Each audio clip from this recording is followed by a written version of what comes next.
In this section, we're looking at some basic probability properties. Some of the basic probability rules are if an event cannot occur, then the probability is equal to 0. We call that an impossible event. If an event is guaranteed to occur, then the probability is 1. That's a certain event. And in general, our probabilities are numbers between 0 and 1. Again, 0 being impossible and 1 being certain, and all probabilities fall within that range. When we're looking at the entire sample space, the probability of all our events are equal to 1. Complementary events are opposites of each other. So whenever I put a not in front of my event, I'm looking at the complement. Over here in a Venn diagram, we can see that we have A indicated our event, and then A complement is the complement of that. So that's outside the event. And then our sample space is actually indicated by the rectangle. So let's look at an exercise over here, which asks, what is the probability of rolling 2 dice that don't sum up to 10? Last time we looked at the probability of 2 dice adding up to 10. So remember, that was event C, which had the following events. We had 4, 6, 5, 5, and 6, 4. And we had a probability of 3 out of 36, which was 1 in 12. When we're looking at the complement, so the probability of C complement, this would be all the other events, and I could list them out. I could have 1 and 6 and 2 and 6 and 3 and 6. You can go back to your sample space and highlight everything else. However, since we know that it's the complement and we know that the entire sample space adds up to 1, we can simply take 1 minus the probability of C, which is 1 minus 1 over 12, or we could do 1 minus 3 over 36. And that's 12 over 12 minus 1 over 12, which is equal to 11 out of 12. And if we wanted to, we could convert that to a decimal number. So in probability, we have something called the addition rule, which looks at OR probability. Remember last time we looked at OR probabilities being the union of 2 events. And as you recall from last time, OR can mean either one of the 2 events, or it could be both of them. So when we're looking at a Venn diagram again of our 2 events, A and B, A would be anything in A, or it would be anything in B, or it would be in the intersection. So again, it includes that intersection over here. And as you could see, as I was highlighting all the events in A, and then I highlighted all the events in B, and when I add those events, the overlap gets counted twice, and that's why we have the formal addition rule over here, which says that when I'm adding the probability of A plus the probability of B, I actually have to subtract out the duplicates, and that is the joint probability of both of the events in the middle. So when we used our contingency table and we found OR probabilities, we used the rule intuitively by simply adding up how many we had total without counting anything twice. As I mentioned then, we could have taken the totals and subtracted out the duplicates. It's the same thing when we're looking at general probability rules. So if we don't have a contingency table, but maybe we're looking at dice rolls like over here, we can do the same thing. So the question here is, what is the probability of rolling a double or 2 dice that sum to 10? And, above we wrote all the events that were in a sum of 10. So I'm just going to write down our doubles over here, which is 1, 1, 2, 2, 3, 3, 4, 4, 5, 5, and 6, 6. So again, if I have them all listed and I highlight them, I could simply say, okay, I have 3 events in C, and I have, 5 additional events in B. Or I could say, okay, the probability of B or C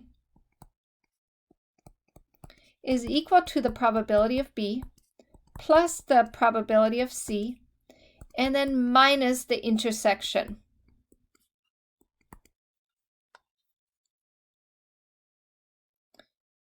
So let's look at this. So the probability of B was 6 out of 36. The probability of C was 3 out of 36. This is what we had written above. And then looking at which events are both the sum of 10 and doubles, we can see there's actually one event that is in both of those events. So the rolling a 5 and a 5 gives us a sum of 10 and doubles. So we're going to have to subtract out the one event we counted twice. So when we add this, all right, so then we also have a simplified form, which is the addition rule for disjoint events. And disjoint events, or mutually exclusive events, simply mean that they cannot happen at the same time, or that they have no outcomes in common. So as we can see again on the Venn diagram, we have event A on the left, event B on the right, and there is no overlap. So remember, the probability of A or B is simply the probability of A plus the probability of B minus the overlap, but this time we don't have an overlap, so we would subtract out 0 or nothing, and therefore we have the simplified addition rule for disjoint events, where we simply add the probability of A plus the probability of B. So for example, what's the probability of rolling 2 dice that sum to 7, or 2 dice that sum to 10?